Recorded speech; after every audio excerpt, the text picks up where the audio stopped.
Bali magandang hapon po mga ka-adventures. Bali yung gagawin natin ngayon ay kukuha po tayo ng itlog ng mga bisokol. Kagaya ng ginawa po natin dati ay ganun ulit yung ating gagawin. Bali yung mga bisokol kasi natin ay napisa na po. Kaya at nakita po natin na maganda po yung kanilang arangkada. Parang 100%, 70% ganyan ay buhay yung mga namisang mga bisokol. Kaya dadagdagan po natin yung ating aalagaan na bisokol. Medyo napanood po natin na medyo matagal-tagal din pala ang pagpapalaki ng ganito. Kaya minabuti namin na paramihin na rin para habang yung iba nagalaki, yung iba naman ay parang sunod-sunod ganun. So mangunguha na po tayo. Bali dito lang po tayo mangunguha sa may dating pinagpapastulan ng ating bibi. Kasi ngayon nandoon na po yung ating mga itik saka dito sa bagong aning palay. Kaya dito po tayo. Yan. Kuha po tayo ng marami para marami yung ating mapapapisa. Yan po. Yun. Kuha na tayo ng itlog. Tulong natin dito. Yan, bali dito po natin ilalagay sa isang container. Bali parang dalawang purpose na rin yung ating ginagawa ngayon. Nag-aalaga na tayo, nagtatanggal pa tayo ng maaring piste dito sa palayan. Dahil ito kasing kuhol ay napaka-invasive, mapaminsala mga ka-adventures. Kaya habang tinatanggal po natin sila ay nakikinabang na rin tayo. Dahil meron tayong inaalagaan upang ipakain din natin sa ating mga bibi. Ito, kunin po natin to. Medyo maliit lang pero okay na. Siguro nagtataka yung mga nakakakita sa atin dahil hindi po nila alam yung ating ginagawa. Ang akala lang nila ay namumulot tayo ng bisikol lang, pero yun pala ay merong malalim na dahilan kung bakit tayo nangunguha ng ganito. Kayo lang po yung nakakaalam.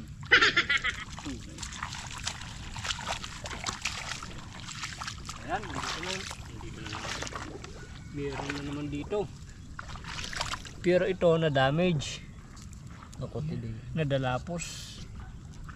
Kahit ito medyo nadalapos, pero kunin na natin dahil meron pa namang pwede.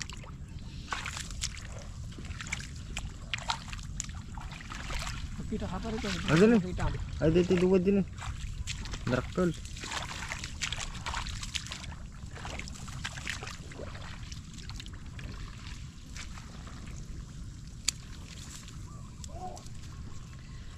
Bali ito ay medyo presko pa. Itong isa ay medyo mas matagal. Habang pumuputi yung itlog po nila ay mas nalalapit na mapisa. Pag meron tayong makitang pulang-pula, yun po yung bagong-bagong itlog. Dapat dito. Ito malaki.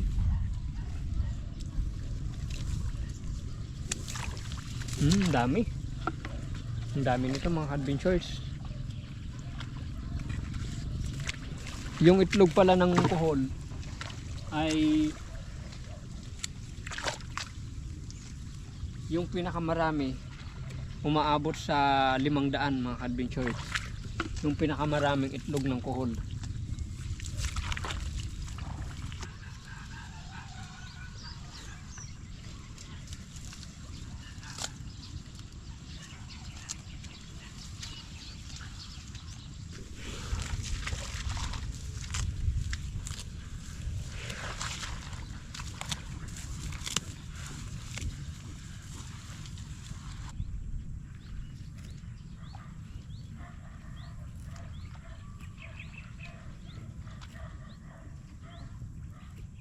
meron po tayong nakuha na namimisa na mga ka-adventures.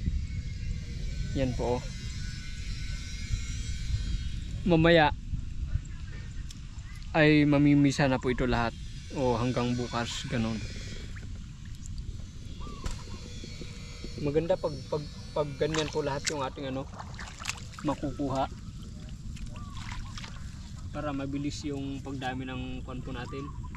Golden snail, golden apple snail.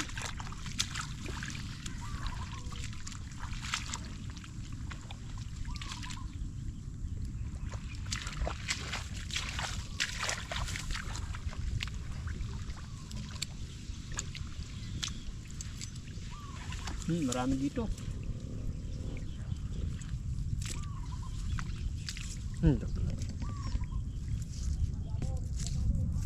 Naggartin eh. Dalawang sanga, isang itlog.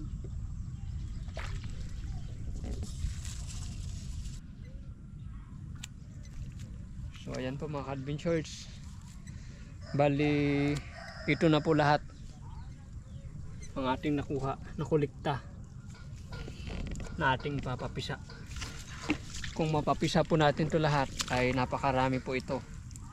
At napakarami yung pagkain ng ating mga itik. Kung mabubuhay po natin sila lahat. So ayan. So bali ngayon ay dito lamang po tayo. At bukas ay baka sakaling matuloy yung pag-harvest sa ating palay. So hanggang bukas po mga ka-adventures. Yan, bali ngayon po ay mag-aakas tayo ng itlog ng itik. Ngayon kasama natin si Sky. Ayan, lagay mo na dyan. One? Ilang? Huh? Hello. Why is it quacky? Awanan, nabitak mo. Naku po. Bitak mo? Oh, ako na lang. Ako na lang. Hinahinay. Nay, bitak. Nabitak na. Madiktak na. Ito yung guinag. Oo, hinahinay. Hawakan mong mabuti nga rod. Nawala na. Oh, pulag. Ako lang. Ikaw lang? Yeah. Oo, what happened? Hey, my baby. Hinahinay ah. Hmm? Ito yung nabitak ni Sky. Crack po siya. Oh, dahan-dahan. Hawakan mong mahigpit. Hawakan mo. Hawakan mong mahigpit.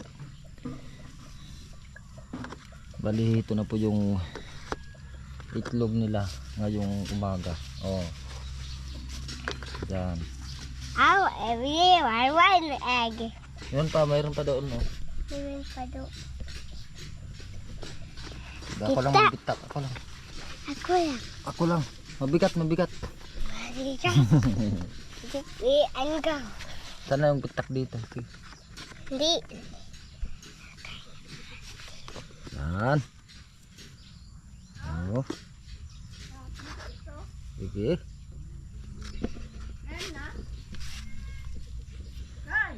Nandito, agak-agas tiklog. Kung naman na tartuan. Hindi mo kang tartuan eh. Pwede yung 31. Sabi ni tito mo, tartuan daw pero hindi naman pala. Hey! Oh, 34. 30. 34 lahat. 34 lahat. 34. Ayun. Huwag na lang. Bali 34 po lahat ng itlog ng itik natin ngayong umaga. Ayun, bali 34 Wow, lahat. itlog. Yung itlog ng itik natin ngayong umaga. Hintay na. What is sound of itlog? Yehey! Ako lang mag... 10 itlog bigat. Ako lang. Hindi, mabigat. Kuda tano. Saan yung kiling-kiling? Yehey! Oo. Kiss me.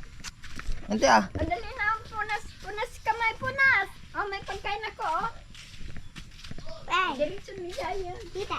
Last count. Last Ano count. po yung itlog ng itik natin? Bali Kay. 34 lahat. Kay. Yan, kape po tayo. Mga Gun. kabinsor. 1, 2, 7, Hmm.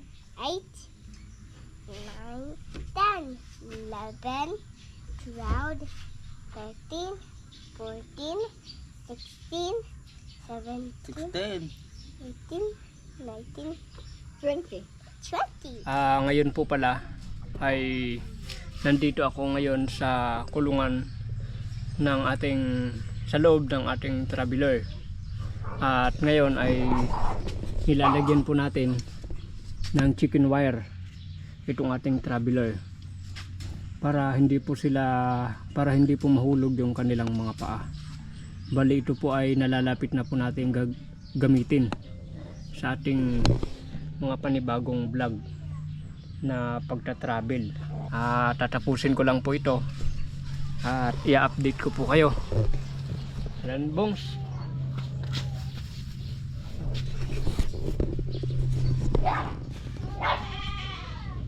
Bali ito po ay 2-in-1 na kulungan.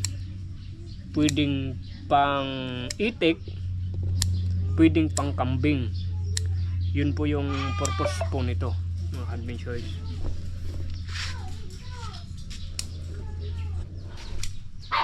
Nakabilang dapat ito siguro ya. Ang ganda. Nagalis siguro ya. Baka may paglis na ba man din na makauli. Slipper eh. Nagkanta ati ko ah. Mabalin na di kanta ti ko ah. Kawain na di pasti na ni. Pabalandra na kawain. Taka lang ay spike na ngayon sa sapatos ko ma. Kawayan. Ya. Ate okay dito yun. Dapat maganda po yung ating kulungan dahil binibigyan po tayo ng itlog yung ating mga itik. Dapat bigyan din natin sila ng maayos na kulungan at yung pagkain po nila dapat papakainin natin ng wasto para bigyan po tayo ng maraming mga itlog. Bali, ayan na po yung ating nalagyan ng chicken wire. Bali, ngayon po ay lalagyan po natin tatalian po natin gamit po itong plastic tie. Yan, para masecure po natin na hindi po gumagalaw-galaw yung ating chicken wire para stable siya. Yan, umpisa na po natin mga adventures. Unahin natin doon siguro para kung merong adjustment ay guyudin lang natin dito. Parikoy.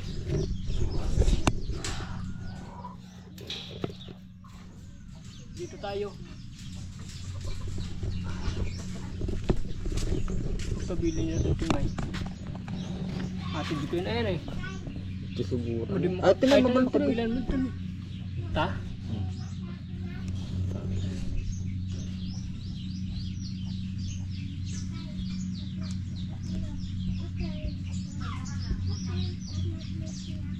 Ayan. Ano ginata mo ya? 50. 50. Yan. Ito mga adventures. Bali iba naman yung nasa loob. Si pare ko naman. Karti bendata. Ano man yun? Kabil ko lagtan. Si kamangga na patan. Kayang kayang samot tan. Ganda, sikat yung mga kanong tayo tapos katak pa dito eh. Balian po mga adventures. Bali mamaya po pala ay baka may mag-harvest sa ating palay. Kaya ibablog din po natin yun.